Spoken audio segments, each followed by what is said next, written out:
जदयू प्रवक्ता नीरज कुमार का बयान। तेजस्वी और लालू प्रसाद यादव द्वारा संविधान को खतरे में बताए जाने पर दिया बयान।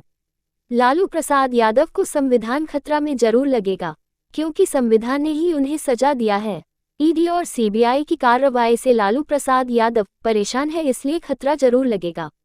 लालू प्रसाद यादव ने जो संविधान को तोड़कर गलती किया है, उसकी सजा तो जरूर मिलेगी परिवार के साथ। कांग्रेस पार्टी द्वारा अभी तक बिहार में 6 लोकसभा सीटों पर उम्मीदवारों की घोषणा न करने पर कहा, कांग्रेस को राजद कुछ करने नहीं दे रही है, हाथों को बंद कर रखा है। लालू प्रसाद के लिए बेटा बेटी परिवार, उसके बाद कांग्रेस पार्टी आती है, चिंता नहीं है कांग्रेस की। राहुल गांधी के बिहार के भागलपुर में 20 अप्रैल को चुनावी सभा पर कहा, राहुल गांधी एक ही सीट पर क्यों चुनाव प्रचार कर रहे हैं? कांग्रेस के साथ महागठबंधन में छुआछूत और भेदभाव किया जा रहा है। महागठबंधन के द्वारा लोकसभा के 4 सीटों पर हो रहे हैं 19 तारीख को मतदान में जीत के दावे पर कहा, पहले महागठबंधन के नेता निर्दलीय से जीत कर दिखाएं।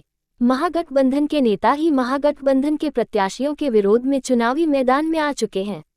नवादा में राजद के विधायक ही उनके विरोध में उतर चुके हैं।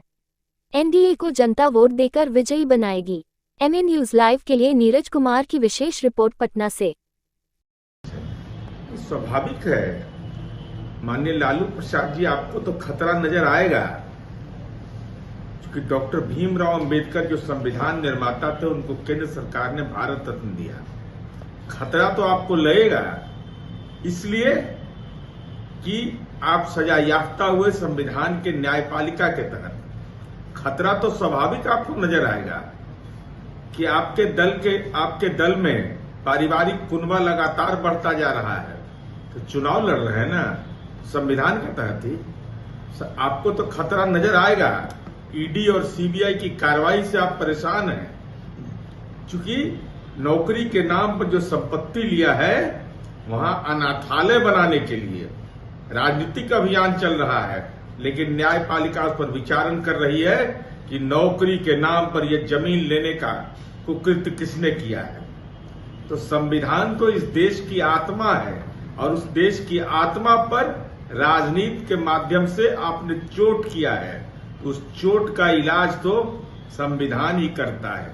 संविधान भी सुरक्षित है, लेकिन जो आपने कृत्य किया है उसमें न्यायपालिका के तहत आपका जेल जाना परिवार के सदस्यों का भी तय है। महागठबंधन के घटक दल में सामंजस्य है। अरे निर्दलीय से न निपट लीजिए तो चुनाव जीतिएगा। जो आपके दल के निर्दलीय लोग लड़ रहे हैं, उनसे निपट लीजिए। आपके दल के विधायक बगावत पर उतर गए नवादा में, और आपकी जुबान नहीं खुल रही है, कलम में ताकत नहीं है कि आप उनके खिलाफ कोई कार्रवाई कर सकते हैं, तो आप में हिम्मत कहां है? इसलिए महागठबंधन भ्रम के जाल में है, और जनता भ्रम के जाल से निकल करके एनडीए के पक्ष में है। ये मूल प्रश्न यह है कि अखिल भारतीय कांग्रेस पार्टी राजद अध्यक्ष लालू प्रसाद जी के अनुमति के बगैर मुस्कुराती भी नहीं, और वैसी स्थिति में लालू जी को अर्चना रविदास की चिंता नहीं है, क्योंकि वह तो दलित है।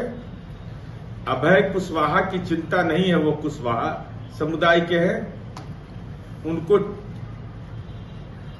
कुमार सर्वजीत की चिंता नहीं है, क्योंकि वह दलित है।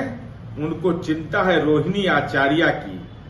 जो लोग पलायन की बात करते हैं, उनके परिवार के लोग ही राजनीति में पलायन करके सिंगापुर से बिहार आ गए। तो अभी बेटी का चुनाव लड़ाएंगे कि कांग्रेस को अनुमति देंगे? अभी कहाँ संभव है।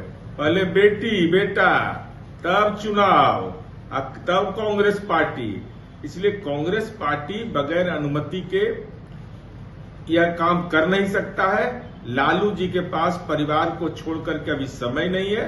तो हमारे पास समय अगर लालू जी के पास नहीं है, तो बेचैन होकर कांग्रेस तड़पते रहे। 20 तारीख को राहुल गांधी बिहार आ रहे हैं, चुनावी सभा करेंगे भागलपुर में। पहले चरण में एक बार भी नहीं है। माननीय राहुल गांधी जी कांग्रेस के वरीय नेता है, क्यों भागलपुर केवल जाएंगे? दूसरे सीटों पर क्यों नहीं जाएंगे? कांग्रेस को इस कदर इनकार किया जा रहा है कि मैं देख रहा हूं कि बेगूसराय के नामांकन में कांग्रेस छोड़ के तमाम दल के नेता जा रहे हैं। ये कांग्रेस राजनीतिक रूप से छुआछूत का शिकार हो गई है क्या?